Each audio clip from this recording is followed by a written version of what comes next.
Ace of Swords can be needles, pins. Ace of Swords can be divisions.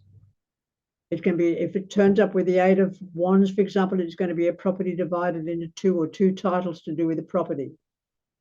If it shows up with somebody's work, they either work in the rag trade or with tattooing, with piercings. If it turns up with someone who's involved in scholastics or academics, it's a decision made in association with that. If it's to do with books, oh my goodness, it's when it's my worst enemy. It's when I get to the point where I'm with my galleys and I've got to do the edit on my galleys and I've got to get my razor blade out and I've got to cut out all my fucking adjectives and all the little commas that I put in the wrong places and all the stupid dashes and all the semi-fucking colons. You would not believe. Editing a book is a nightmare. So the Ace of Swords will do all that. And the Ace of Swords is very definitely a chef.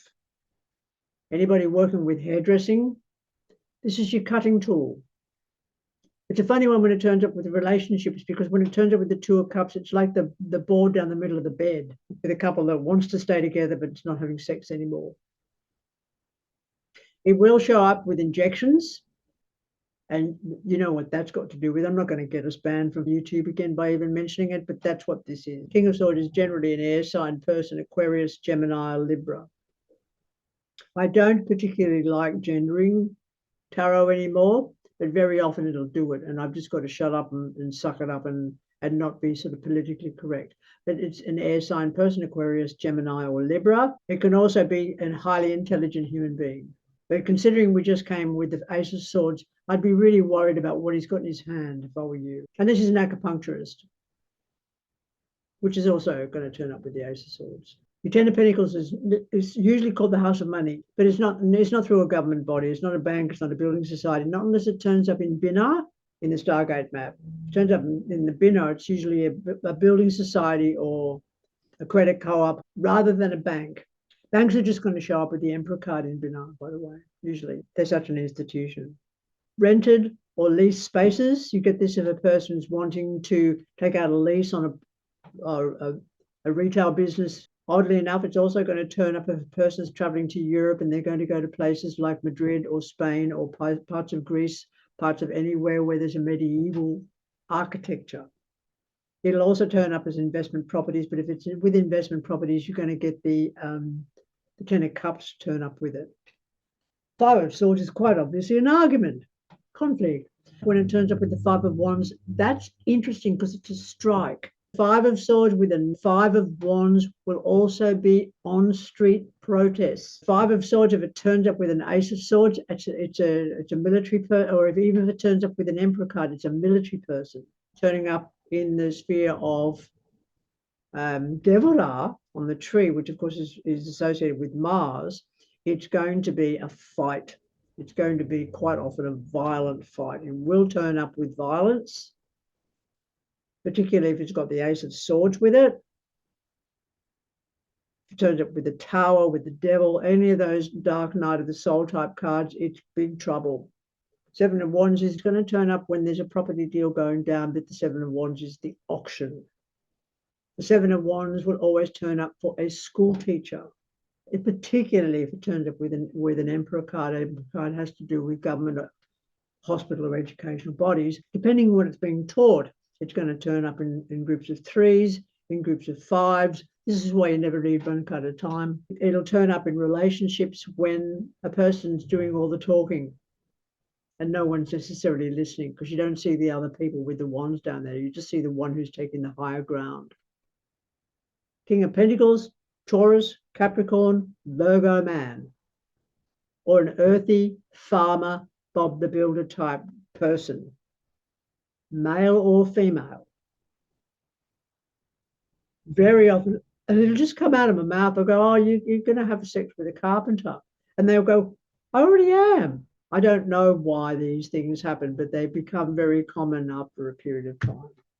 But he's quite often also a farmer. You'll find them involved with regenerative farming and people who are involved with permaculture as well. Two of Wands is pretty easy on the whole. It's a city. It's interesting when it turns up with the Eight of Wands, as we've looked at before. The Eight of Wands is country or rural environment. So this one is a place like Apollo, but in Australia, let's take an example. Apollo Bay, Byron Bay, Cairns. If it's in England, for example, it's not London, but it'd be showing up somewhere like in Cornwall. You've got a major port down there. It's usually a port city. It can be Hong Kong, and you can also see this in the person's card when it's describing people, because it will say such things as you can take the woman out of the city, but you can't take the city out of the woman. Seven of Cups is my bullshit card. It'll always turn up with marijuana. Nowadays, when it turns up with a temperance card, it's medicinal cannabis. When it comes up also on its own, there's a period of not knowing, because you see that the main cup is covered, everything else is guesswork.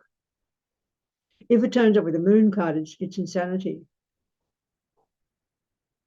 If it turns up with a devil card, it's deep and severe and incredibly intolerant addiction.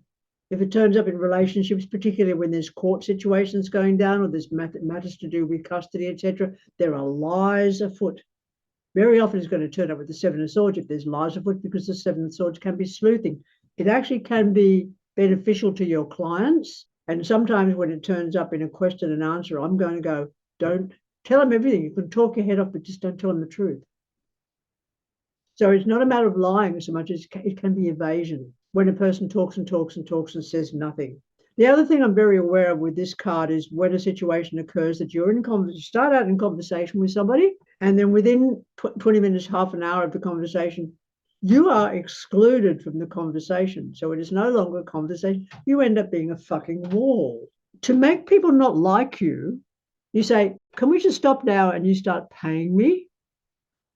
Because this is no longer a conversation. You are completely controlling the discussion. This is all about you. And I'm supposed to sit here like a fucking goose and listen to you nonstop talk about you. It really, really gets to you when you are forced to be a wall. And this happens in families a lot. I've got to bring these two out together. I can't help myself, because the Ace of Pentacles and the Sun card is wealth. I'd say 90% of the times this has turned up on the table in the past, it doesn't matter whether it's like this or whether it's like this, makes no difference. It still comes out as wealth. And it's usually fiscal wealth or fiat currency wealth.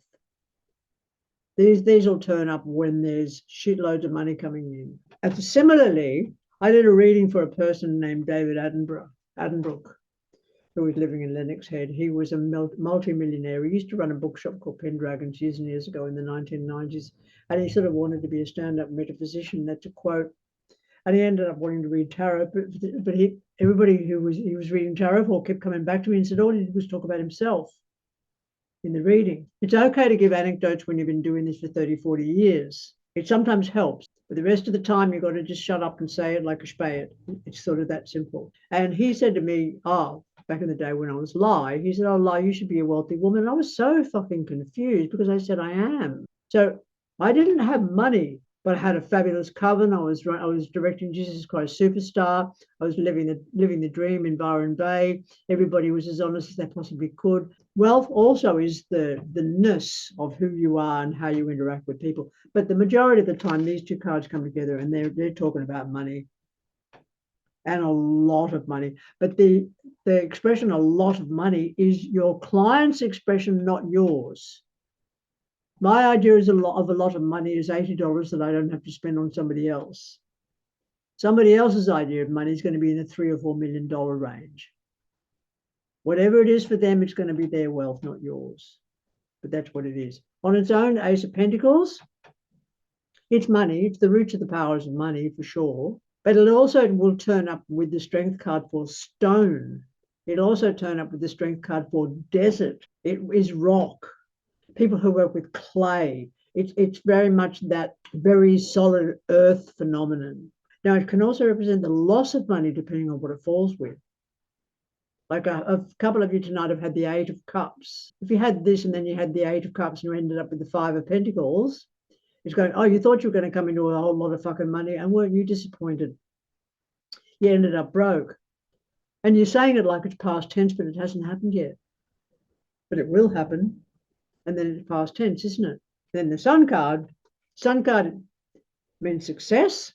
The sun card with the strength card is desert, and that can be anywhere from the Arabia to the Baja to the Simpson Desert, anywhere you like that's desert. They can also include Arctic countries that are considered desert. Even certain oceanic environments can be called deserts. With the Ace of Wands is birth, always. And again, 90% of the time it's the birth of a biological child.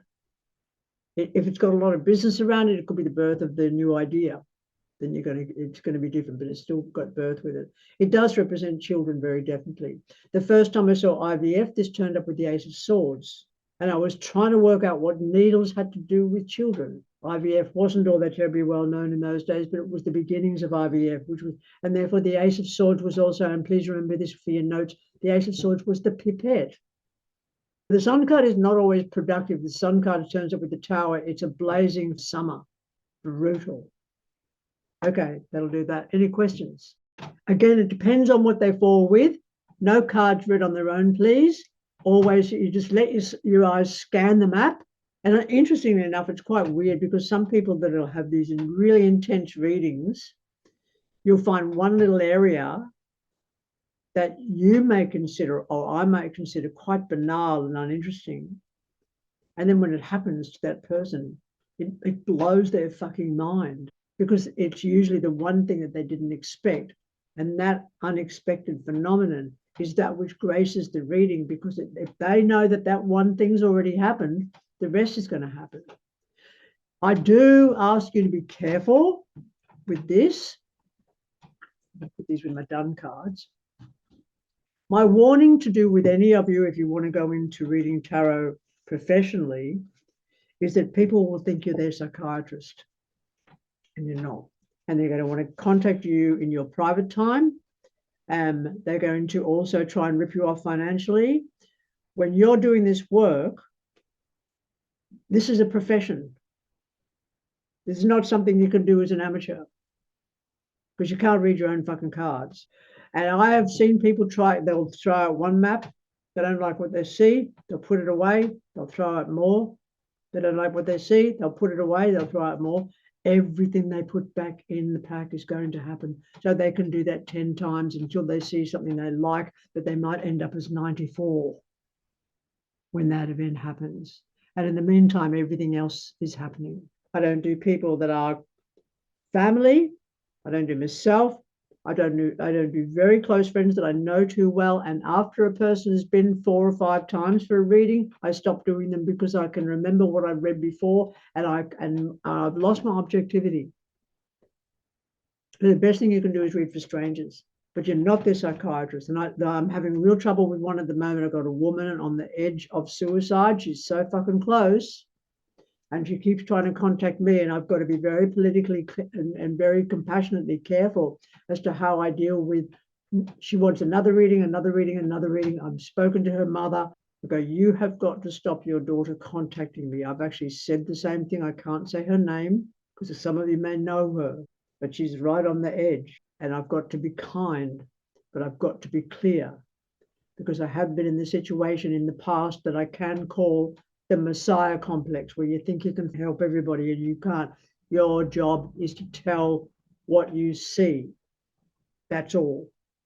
And not to necessarily have an opinion until you perhaps got the wisdom of age.